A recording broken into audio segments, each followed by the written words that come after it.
الحمد للہ رب العالمین، سب تعریف اللہ رب العالمین کے لیے ہے.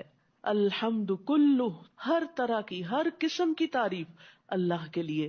یاد رکھیے کہ حمد قولی ہوتی ہے، زبانی ہوتی ہے، اور حمد کے لیے ایک لفظ شکر بھی استعمال ہوتا ہے، لیکن شکر دل میں بھی ہوتا ہے، زبان سے بھی ہوتا ہے اور عمل سے بھی ہوتا ہے، جبکہ حمد ساری کی ساری زبان ہی سے ہوتی ہے، قول ہی سے ہوتی ہے.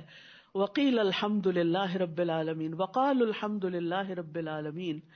تو اللہ کی تعریف. کیوں اللہ کی تعریف؟ اس لیے کہ ہمیں جو کچھ بھی ملا ہے وہ اللہ ہی کی طرف سے ملا ہے. وما بکم من نعمت فمن اللہ، تمہیں جو بھی نعمت ملی ہے وہ اللہ کی طرف سے ملی. اور پھر سب سے بڑھ کر نعمت قرآن جو ہمیں ملی ہے، اس نے ہمیں اپنے ذکر کا شوق دیا، اپنی محبت عطا کی اور اپنی تعریف کے قابل بنایا. یاد رکھیے اگر ہم تعریف نہیں کرتے تو کائنات کی ہر چیز اللہ کی تعریف بیان کر رہی ہے. وَإِن مِّن شَيْءٍ إِلَّا يُسَبِّحُ بِحَمْدِهِ، کوئی بھی چیز ایسی نہیں جو اس کی حمد کے ساتھ، اس کی تعریف کے ساتھ اس کی تسبیح نہ کر رہی ہو. اس وقت بھی آسمان تسبیح کر رہا ہے، یہ زمین تسبیح کر رہی ہے، ہر چیز، حجر شجر سب کے سب اللہ کی تعریف کر رہے ہیں، حتیٰ کہ ہمارا جسم بھی اللہ کی تعریف کرتا ہے. تو کیا ہی اچھا ہو کہ اگر ہمارے دل سے نکلی ہوئی تعریف ہماری زبان سے ادا ہو تو ایک دفعہ بھرپور انداز میں کہیے الحمد للہ.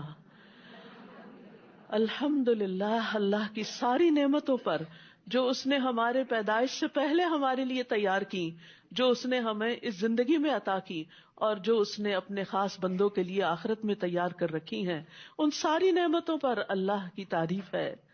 کون ہے وہ اللہ؟ رب العالمین، جو تمام جہانوں کا رب ہے، سب کا پیدا کرنے والا، سب کی تدبیر کرنے والا، سب کا مالک. اس کی طرف سے ہم سب آئے ہیں، اسی کی طرف لوٹ کر جانا ہے.